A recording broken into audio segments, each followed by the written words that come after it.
विपक्षी दलों के द्वारा संसद में लगातार गतिरोध उत्पन्न किया जा रहा है, हंगामा किया जा रहा है और उनकी मुख्य मांग है कि केंद्रीय गृह राज्य मंत्री अजय मिश्रा टेनी को बर्खास्त किया जाए और दूसरी जो बड़ी मांग है कि 12 सांसदों को जो निलंबित किया गया है उनका निलंबन वापस हो। हमारे साथ भारतीय जनता पार्टी के वरिष्ठ नेता और राज्यसभा सांसद विजय पाल सिंह तोमर साहब मौजूद हैं।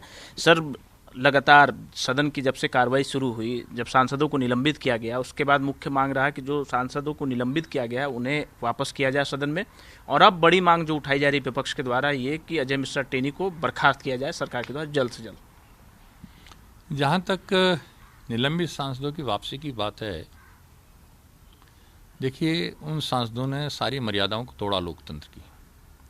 सांसद जाते हैं चर्चा के लिए हाउस में, उन्होंने चेयरमैन की डायस पर चढ़कर माइक तोड़ने का काम किया, मार्शल्स के साथ झगड़ा करने का काम किया, मंत्री के हाथ से कागज छीनने का काम किया, कागज फाड़ के चेयरमैन की तरफ फेंकने का काम किया। तो यदि अपनी गलती के लिए सरकार का कहना है वो माफ़ी मांग लें तो हमें कोई दिक्कत नहीं है, उनका निलंबन वापस हो जाएगा। अपनी गलती तो स्वीकार करें। तो चोरी भी और सीना चोरी भी ये तो नहीं चल सकता। सर, आज आपने देखा होगा, आप कुछ सदन में मौजूद थे, कि जिस तरह का हंगामा किया गया अजय मिश्रा टेनी की बर्खास्तगी की मांग को लेकर, आप लोगों को नहीं लगता कि भारतीय जनता पार्टी देरी कर रही है, उनको बर्खास्त करना चाहिए? जिस तरह का उनका रवैया लगातार पिछले दिनों रहा है, चाहे उन्होंने भाषण दिया, चाहे पत्रकारों के साथ बदसलूकी किया।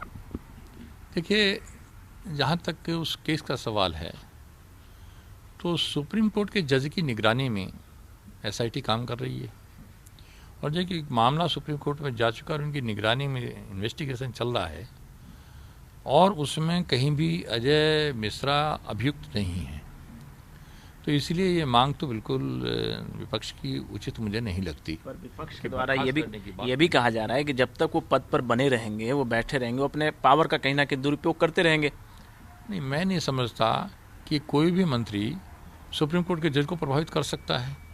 सुप्रीम कोर्ट के जज की निगरानी में जब कार्रवाई चल रही है और मंत्री प्रभावित करता तो SIT की रिपोर्ट मंत्री के बेटे के विरोध में क्यों आती? तो इसलिए वहाँ निष्पक्ष कार्रवाई हो रही है और सरकार ने भी आश्वासन दिया, कोर्ट भी मान रहा है कि निष्पक्ष कार्रवाई हो रही है। बदसलूकी करना, मारपीट करना, इसे कितना जायज आप मानते हैं? उससे मैं सहमत नहीं हूँ। ये शिष्टाचार, बदसलूकी यदि ऐसा किया है तो वो उचित नहीं है।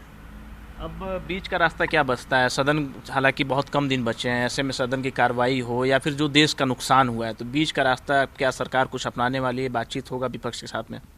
ये तो मैं नहीं कह सकता कि जो एडवाइजरी कमेटी है, सारे विपक्षी दल के नेताओं को बुलाया है और चेयरमैन साहब ने कोशिश की है, तो ये तो विपक्षी दलों की जिम्मेदारी बनती है कि उन्होंने ये हल्ला करके, लोकतंत्र में इसके लिए कोई स्थान नहीं है। यदि वो सहमत नहीं है तो वॉकआउट कर सकते हैं, यहाँ तक तो सीमित है, लेकिन तोड़फोड़ करना, मारपीट करना, हल्ला करना, ये लोकतंत्र में इसको स्थान नहीं है। क्योंकि सर, आप उत्तर प्रदेश से आते हैं और उत्तर प्रदेश में विधानसभा चुनाव भी है। अब माहौल मंदिर के इर्द गिर्द भी बनने लगा है। अब आप ही के पार्टी के जो तमाम सांसद हैं वो मथुरा की मांग उठाने लगे हैं। हेमा मालिनी जो वहाँ के सांसद हैं वो भी कह रही है कि जिस तरह से विकास काशी कॉरिडोर का हुआ है, वैसा ही विकास मथुरा में भी आवश्यकता है और वो करेंगे।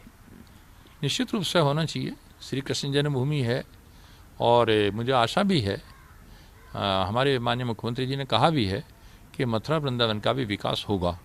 जैसा काशी में हुआ है, अयोध्या में हुआ है, इसी तर्ज पर यहाँ का भी विकास होगा, क्योंकि जो श्री कृष्ण सर्किट बनाने की बात चल रही है तो उसमें निश्चित रूप से मथुरा और वृंदावन और गोकुल, इसकी तो अहम भूमिका हो। चुनाव में फ़ायदा लेने के लिए तो आप लोग मथुरा का जिक्र नहीं कर रहे हैं? नहीं, चुनाव में देखिए भारतीय जनता पार्टी जो कहती है वो करती है। अब पहले ये कहते थे साहब आप तारीख नहीं बता रहे, मंदिर वहीं बनाएंगे, तारीख नहीं बताएंगे, विपक्ष का ये नारा था।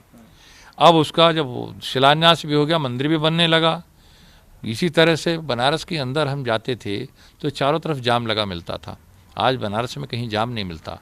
जो कहा वो किया, चाहे वो रोड्स का मामला हो, चाहे मंदिर का मामला हो, चाहे कश्मीर की 370 हटाने का मामला हो, भारतीय जनता पार्टी ने जो किया है वो कहा है वही किया है। बहुत शुक्रिया सर। तो साफ तौर पे कहना है कि मथुरा का भी विकास होगा और भाजपा ने जो कहा है वो किया है, जमीन पर लोगों को नजर आया है। कैमरामैन रोहित के साथ रवि सर्राफ, भारत समाचार, दिल्ली।